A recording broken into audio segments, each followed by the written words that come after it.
Assalomu alaykum aziz kuzatuvchilar. Bugungi darsimizda sizlar bilan periferik nerv sistemasi hamda bo'yin chigali anatomiyasini o'rganamiz. Biz sizlar bilan birinchi darsda ko'rib chiqqandik, nerv sistemasi o'zi ikkita katta sinfga bo'linadi. Bular markaziy nerv sistemasi hamda periferik nerv sistemasi. Markaziy nerv sistemasiga bosh miya hamda orqa miya kirsa, periferik nerv sistemasiga bosh miyadan hamda orqa miyadan chiquvchi nervlar, ularning har qanaqa hosil qilgan tuzilmalari, tugurlari, chigarlari va tolalari, tarmoqlari periferik nerv sistemasiga kirib ketadi. Vazifasi bo'yicha esa periferik nerv sistemasi yana ikkita katta guruhga bo'lib olgan edik. Bular somatik hamda vegetativ nerv sistemasi. Somatik bizning tana mushaklarimizni innervatsiya qilsa, vegetativ nerv sistemasi ichki organlar faoliyatini, bezlar faoliyatini, innervatsiya qon tomirlar faoliyatini innervatsiya qilishda ishtirok etar ekan. Va shu innervatsiya qilishda ishtirok etuvchi nervlar o'zi bir qancha guruhlarga bo'linar ekan. Ya'ni ular impulslarni markazdan periferiyaga olib boruvchi, ya'ni motor nervlar hamda periferiyadan markazga olib boruvchi sensor nervlarga bo'linadi va impulslarni ichki organlarga, bezlarga olib boruvchi vegetativ tolalarga bo'linadi.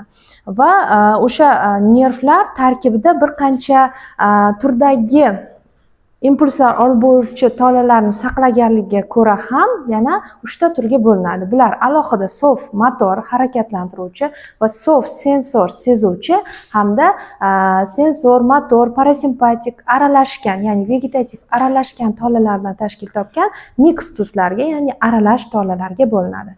Demak, vazifasi bo'yicha sezuvchi, harakatlantiruvchi hamda vegetativ, turi bo'yicha sezuvchi, harakatlantiruvchi hamda aralash tolalarga bo'linadi. Va har bir nerv tolasi o'tuvchi motor, sensor yoki mixtus tolalar o'zi tashqari tarafdan biriktiruvchi to'qimadan iborat bo'lgan epinevriy bilan qoplangan. Epinevriy tarkibida o'sha qon tomirlar, limfa tomirlari, yog' moddasi bo'ladi va epinevriyning ichida perinevriy yupqa pardadan, perinevriydan iborat bo'lgan nerv dastalarini ko'rishimiz mumkin bir qancha. Demak, bu perinevriy pardasi bilan o'ralgan bo'ladi. Perinevriyning ichida esa endonevriy pardasi bilan o'ralgan nerv o'simtalarini ko'rishimiz mumkin. Masalan, aksonlarni yoki dendritlarni. Demak, endonevriy bilan o'ralgan. Xo'p, endi demak, nerv o'simtalarining qavatlari shulardan iborat edi. Endi orqa miya nervlari, nervus spinalis. Nervus spinalis bu 31 juft hisoblanadi, ya'ni orqa miyani 31 ta segmentidan 31 juft orqa miya nervlari chiqardi. Ulardan 8 tasi bo'yin segmentidan, 12 tasi ko'krak, 5 tasi bel, 5 tasi dum g'aza hamda 1-2 ta dum segmentlaridan chiqardi. Bir juft dum segmentidan chiqadi. Va orqa miya nervi biz bilamizki, truncus nervus spinalis, radix posterior hamda radix anteriordan hosil bo'lar edi.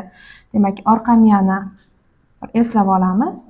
Orqa shoxidan radix posterior chiqaradi, bu sezuvchi. Oldingi shoxidan radix anterior chiqadi, bu harakatlantiruvchi va ular qo'shilib truncus nervus spinalisni hosil qiladi. Truncus nervus spinalis esa aralash tarkibli hisoblanadi, ya'ni uning tarkibida ham sezuvchi, ham harakatlantiruvchi yoki vegetativ tolalar saqlashi mumkin. Xo'p, truncus nervus spinalis umurtqa pog'onasining kanalidan foramen intervertebrali teshigi yordamida chiqib ketadi. Foramen intervertebrali teshigi yordamida chiqqandan so'ng u o'zidan 4 ta tarmoq beradi. Ulardan birinchisi, demak, ramus anterior, oldingi tarmog'i. Orqa tomonga tarmoq beradi ramus posterior, bu orqa tarmog'i. Xo'p, kommunikans tarmog'ini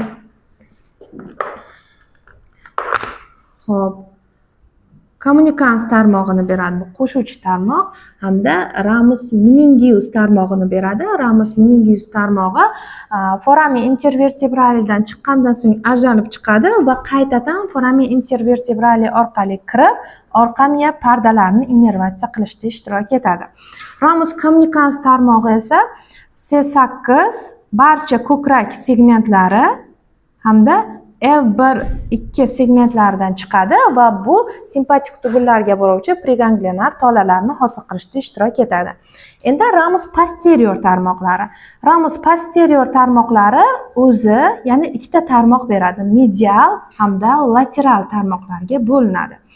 Va demak C1, sakral 4 hamda 5 va koksigeya 1 dan tashqari, demak medial hamda lateral tarmoqlarni beradi. Xo'p, endi orqa miya nervlarini dastlab orqa tarmoqlari bilan tanishamiz. Demak, birinchi orqa miya nervining orqa tarmog'i bu nervus suboccipitalis hisoblanadi. U mana ko'rib turibmiz yashil rangda. Ensa suyagi hamda atlasning, ya'ni birinchi bo'yin umurtqasining orasidan chiqadi. U tarkibi bo'yicha sof harakatlantiruvchi hisoblanadi, ya'ni uning sezuvchi tarmoqlari yo'q va u demak boshning orqa sohasidagi, bo'yinning orqa sohasidagi musculus semispinalis capitisni, mana bu kesib tashlangan mushakni, musculus semispinalis capitisni, musculus rectus capitis posterior major hamda minorni innervatsiya qiladi va musculus demak obliquus capitis superior hamda obliquus capitis inferiorlarni, ya'ni boshning yuqorigi va pastki qiyshiq mushagini, boshning orqa to'g'ri katta hamda kichik mushaklarni va semispinalislarni innervatsiya qilishda ishtirok etadi. Ikkinchi tarmog'i bu orqa miya nervlarining orqa tarmoqlaridan chiquvchi ikkinchi nerv, bu nervus occipitalis major hisoblanadi, ya'ni ensaning katta nervi. Ensaning katta nervi birinchi hamda ikkinchi bo'yin umurtqalari orasidan chiqadi. Yo'nalishi xuddi shunaqa katta nerv. Demak, mana bu joyda ham ko'rishimiz mumkin va u nerv musculus semispinalis capitisni, musculus splenius capitisni hamda longissimus capitislarni innervatsiya qilishda ishtirok etadi. Va bu mixtus nerv hisoblanadi, ham sezuvchi, ham harakatlantiruvchisi bor.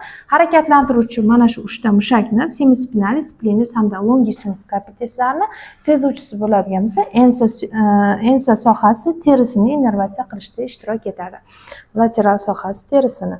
Xo'p, endi orqa miya nervlarining orqa tarmoqlari o'zi demak o'sha tananing orqa sohasidagi terini hamda chuqur guruh mushaklarini innervatsiya qilishda ishtirok etadi va past yuqorigi 3 ta bel segmentidan chiquvchi nervlarning orqa tarmoqlari esa nervus cluneum superior nervini hosil qiladi va bu nerv demak dumba sohasi, yuqorigi sohasi terisini innervatsiya qilishda ishtirok etadi.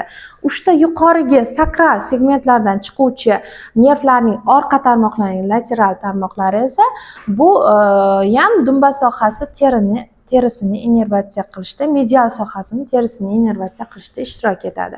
Sakral 4, sakral 5 hamda koksigeya 1 dan chiquvchi nervlarning orqa tarmoqlari esa nervus anakoksigeyaga qo'shilib, jinsiy soha a'zolari terisini innervatsiya qilishda ishtirok etadi.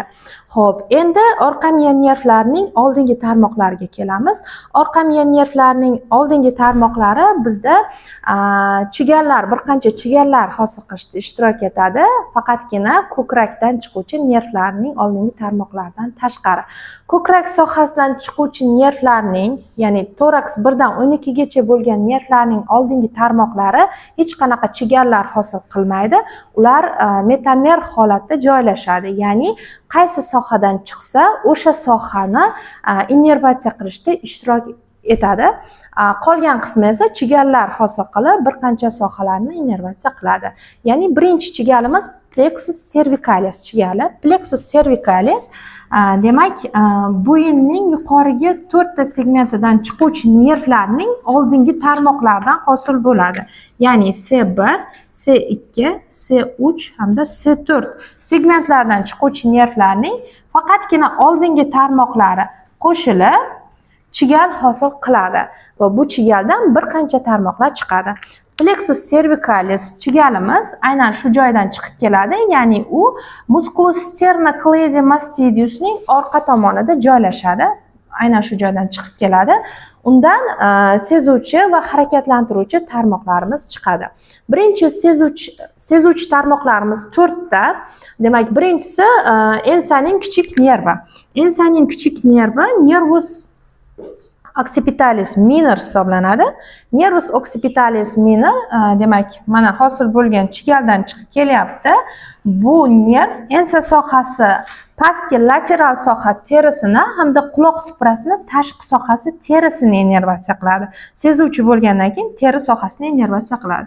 Mana bu rasmda ko'rishimiz mumkin. Demak, ensani pastki sohasi terisini hamda quloq suprasini orqa yuzasi terisini innervatsiya qilishda ishtirok etadi. Mana chiqib kelish joyi. Bu demak aponevrozdan chiqqandan so'ng. Ikkinchi nervimiz bu quloqning katta nervi. Quloqning katta nervi neurus auricularis major hisoblanadi. U demak o'sha chigaldan chiqib keladi. Muscul sternocleidomastoideusning lateral sohasidan chiqib keldi. Boyagi rasmda ko'rdik. Chiqib kelib, demak, quloqni oldingi yuzasiga qarab yo'naladi. Hamda bu nerv, mana bu nerv, quloq suprasini oldingi yuzasi, pastki yuzasi terisini, qisman bo'yinning yuqorgi qismi terisini hamda tashqi eshituv yo'li terisini innervatsiya qilishda ishtirok etadi. Demak, uchinchi nervimiz bu nervus transversus colli. Nervus transversus colli ham demak, bo'yin chigaldan chiqib keladi. Sezuvchi nerv, u o'zi ikkita tarmoqqa bo'linadi. Nervus transversus colli superior hamda inferior, pastki yo'nalish tarmoqlarga bo'linadi. Nervus transversus colli superior va inferior, demak, bo'yin sohasi lateral hamda oldingi yuzasi terisini innervatsiya qilishda ishtirok etadi. Lekin uning bitta tarmog'i yuqoriga qarab yo'nalib, yuz nervidan chiquvchi tarmoq bilan qo'shiladi hamda bo'yinning yuza qovuzlog'i ansa cervicalis superficialisni hosil qilishda ishtirok etadi. Xo'p, keyingi nervimiz nervus supraclavicularis nervi. Bu o'mrov usti nervi. Bu ham katta sezuvchi tarmoqlardan biri. U nerv ham demak mana muscul sternocleidomastoideusning lateral chekkasidan chiqib kelyapti va 3 ta tarmoq beradi. Ramus supraclavicularis, nervus supraclavicularis anterior, medial hamda posterior tarmoqlarini beradi. Va bu nerv katta ko'krak mushagi sohasi terisini hamda deltasmon mushakning yuqorgi sohasi terisini innervatsiya qilishda ishtirok etadi. Xo'p, endi biz sizlar bilan sezuvchi tarmoqlar bilan tanishdik. Demak, ensaning kichik nervi, quloqning katta nervi, bo'yinning ko'ndalak nervi hamda o'mrov usti nervlari, nervus supraclavicularis nervlari. Demak, 4 ta yirik sezuvchi tarmoqlari mavjud ekan. Endi uning harakatlantiruvchi tarmoqlari bor. Ramus motoris, plexus cervicalis. Bu harakatlantiruvchi tarmoqlar o'sha chigal atrofida joylashgan bo'yin sohasidagi mushaklarni innervatsiya qilishda ishtirok etadi. Demak, bu mushaklarga kiradi musculus longus capitis, ya'ni boshning uzun mushagi, musculus longus colli, bo'yinning uzun mushagi, musculus rectus capitis lateralis hamda anterior. Demak, boshning to'g'ri oldingi hamda lateral mushaklari, musculus scaleni anterior, oldingi narvonsmon, musculus scaleni media va musculus scaleni posteriorlarni kiritishimiz mumkin. Oldingi, o'rta hamda orqa narvonsmon mushaklar va yana kiradi musculus levator scapulae, ya'ni kurakni ko'taruvchi mushaklarni kiritishimiz mumkin. Harakatlantiruvchi tarmoqlar o'sha chigal sohasidagi demak mushaklarni innervatsiya qilishda ishtirok etar ekan va ulardan chiqqan bitta tarmoq radix inferior bo'lib keladi hamda tilosi nervidan chiquvchi radix superior bilan qo'shilib ansa cervicalisni profundani hosil qilishda ishtirok etadi. Ya'ni chuqur bo'yin qovuzlog'ini hosil qilishda ishtirok etadi. Va bu chuqur bo'yin qovuzlog'idan bir qancha tarmoqlar chiqqan, mana ko'rib turibsiz. Va bu bo'yinning oldingi sohasida joylashgan chuqur guruh mushaklarni innervatsiya qilishda ishtirok etadi. Bularga kiradi musculus sternohiaeus, ya'ni demak tush tilostiga toshdan tilosiga tortilgan mushak. Tush tilosti mushagini musculus sternothyroideus, ya'ni tushdan qalqonsimon tog'ayga tortilgan mushakni musculus omohiaeusni, ya'ni kurakdan tilos suyagiga tortilgan mushakni hamda musculus demak orqaroq tomonda joylashgan tiroideusni ya'ni qalqonsimon tilosli mushaklarni innervatsiya qiladi. Bundan tashqari musculus sternocleidomastoideus mastoideus mushagini hamda trapeziosmol mushaklarni innervatsiya qilishda ham ishtirok etadi. Bo'yin chigaldan chiquvchi aralash tarmoqlarga biz nervus phrenicus ya'ni diafragma nervini kiritishimiz mumkin. Diafragma nervi C4 dan qisman C5 dan tarmoqlarni oladi va